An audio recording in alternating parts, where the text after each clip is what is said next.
আচ্ছা, আপনাকে যদি বলা হয় যে ১ মাস পর আপনি মারা যাবেন, তাহলে আপনি কি করবেন?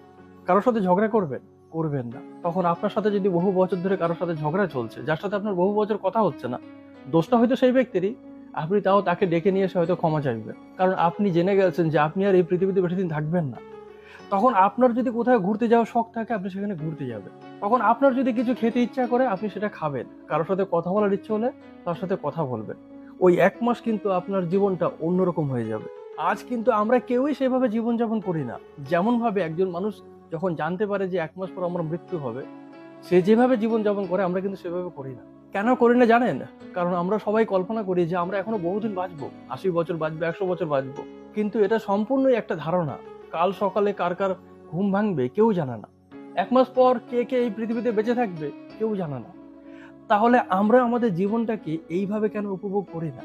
কেন আমরা একটা খারাপ মানুষের সাথে প্রতিশোধ নিতে গিয়ে নিজের লাইফটাকে খারাপ করছি? কেন আমরা একটা মানুষের উপর রাগ করে কথা বলি না? কেন আমরা নিজেদের মধ্যে এত অহংকার রাখি, এত দম্ভ রাখি যে আমি এই, আমি ওই, আমি মাথা নত করি না? কই, যেই মানুষটা জেনে যাবে যে আমার ১ মাস পরে মৃত্যু, সেই মানুষটা তো কারোর সাথে ঝগড়া করে না, সে তো অহংকার দেখায় না, সে তো রাগ দেখায় না, সে তো সবার সাথে মিলেমিশে থাকার চেষ্টা করে। সে তো এসব কিছু করে না। তাহলে আমাদের মধ্যে এসব কিছু কেন? শুধুমাত্র একটা ভুল ধারণার জন্য। এই ভুল ধারণার জন্যই আমরা আমাদের জীবনটাকে ঠিকঠাক উপভোগ করতে পারি না। এই ভুল ধারণা থেকে বেরোন আর আপনি আপনার নিজের জীবনটাকে উপভোগ করুন।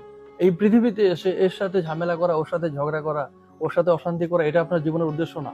এই সুন্দর পৃথিবীটাকে দেখা,